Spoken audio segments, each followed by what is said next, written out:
On our last episode, we struck pretty big with our deal. We were able to take $120, put that into a broken iPhone, repair it up, and then we were able to end up with $220. So we are now stuck with $220 as our budget for this episode, which is a lot of money, I feel. You can do a lot of things with $220. But our goal today is to take that $220 and turn it into more money. So I went back online and did what I do best and try to look for some deals, and I think I found a pretty solid deal. Today we are going to be working on an iPhone 11 Pro, and it is behind me today.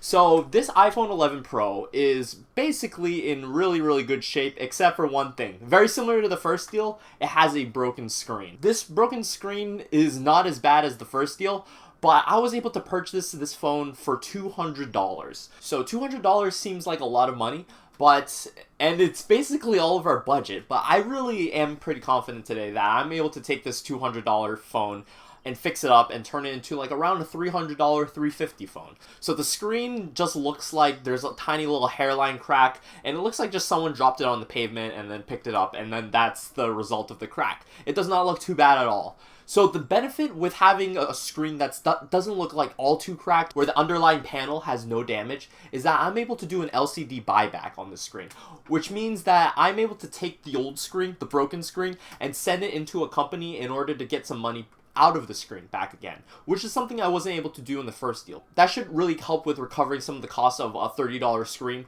Hopefully I'm able to get around $15 back. So I'm going to be most likely following a very similar playbook for my previous episode, where I would go onto Swappa and then I kind of like analyze how much this iPhone has sold in the past.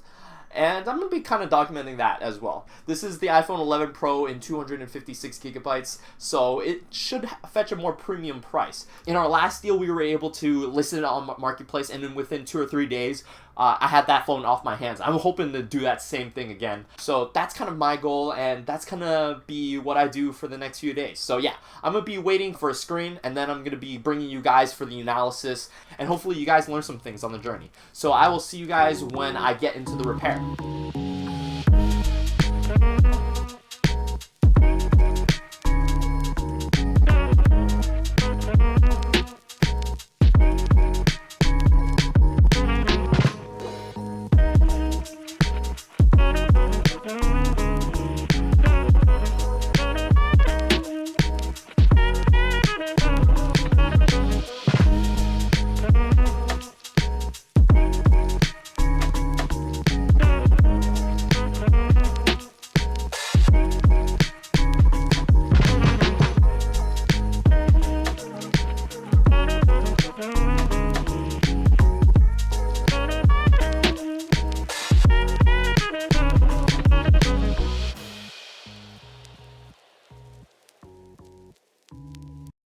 Alright everyone, so we're now finished with the repair, and we're ready to make some money off of this iPhone. So, as I said before, this is the iPhone 11 Pro in 256 gigabytes, and it is carrier unlocked, meaning that you can use this thing with any sort of telephone provider, be it T-Mobile, Verizon, AT&T, anyone. So for that reason, it should fetch a more premium price. And then given that it's a Pro model, 256 gigabyte, I might be able to fetch 350. I came to the conclusion that I could probably fetch 350 by looking at like Facebook Marketplace and looking at Swappa and seeing what people were generally pricing this phone around. And I think 350 is a fair price. I took pictures and posted them on Facebook Marketplace. You know, I made sure to get every single angle of the iPhone along with some details, including like the battery information, model number, everything like that. Wrote up like a quick description and then posted it up on Facebook Marketplace. It's always a simple process, you know, nothing too difficult when it comes to using Facebook Marketplace and listing items. I like to take the max allowed of 10 photos just to give a buyer more confidence in trying to approach me. I kind of also want to tonight see if I can make some time to post it on Mercari and eBay as well. These two platforms are really great for selling. The only part is that eBay and Mercari both take a really huge cut out of your deal, being at around 13%. But I'm thinking that because I bought this phone for so low that I could probably afford to sell it on eBay and Mercari and still be able to come ahead on a pretty nice profit.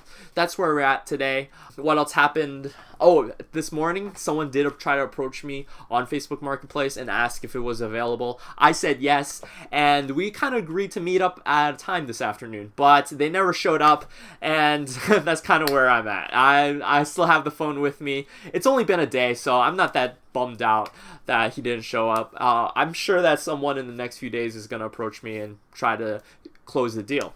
So yeah, eBay, Mercari, Facebook Marketplace, I think those are going to just be the 3 platforms that I'm going to be using for this iPhone to try to close the deal. I'm going to be keeping you guys up to date with what happens in the next few days, and then I'll be seeing you guys very shortly. So guys, it's been about 2 or 3 days since I recorded my last clip, and a lot has happened between now and then. But we were able to close the deal as of today, which I'm pretty excited about. To give you guys a quick recap or a quick overview of what happened between now and then, I did last mention that I did have an offer on Facebook Marketplace, and the guy kind of like flaked on me. I showed up to the location, the guy didn't show up, but I got flooded with my inbox of just so many different messages of people asking me, is the item available? I'd reply yes, and then they just completely ignore me after that. They just ghost me, and yeah, that was the end of it. I did have a pretty like eye-opening experience too that I'm gonna make like a whole video about.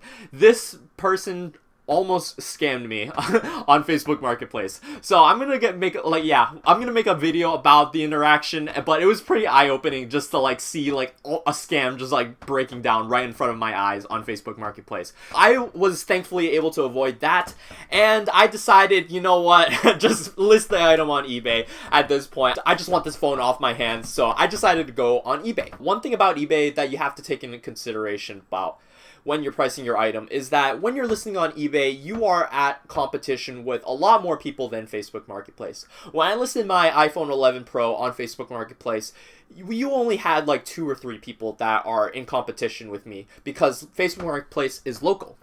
eBay, on the other hand, is nationwide. You know, you have hundreds of different sellers, hundreds of different listings that you got to compete with. And because I'm not really like a huge established seller, I run, you know, a little tiny eBay store. I do not have the same volumes in order to push my listing out to many people.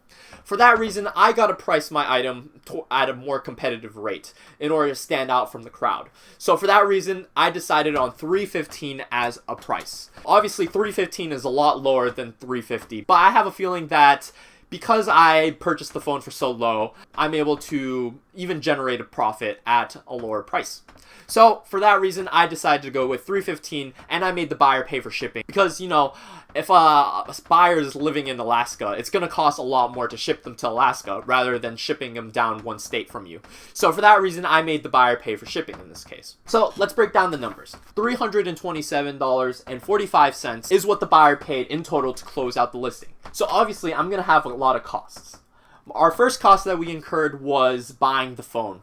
So I was able to purchase this phone for $191.44. Our next cost was the screen. To buy a new iPhone 11 Pro screen, it costs around $30.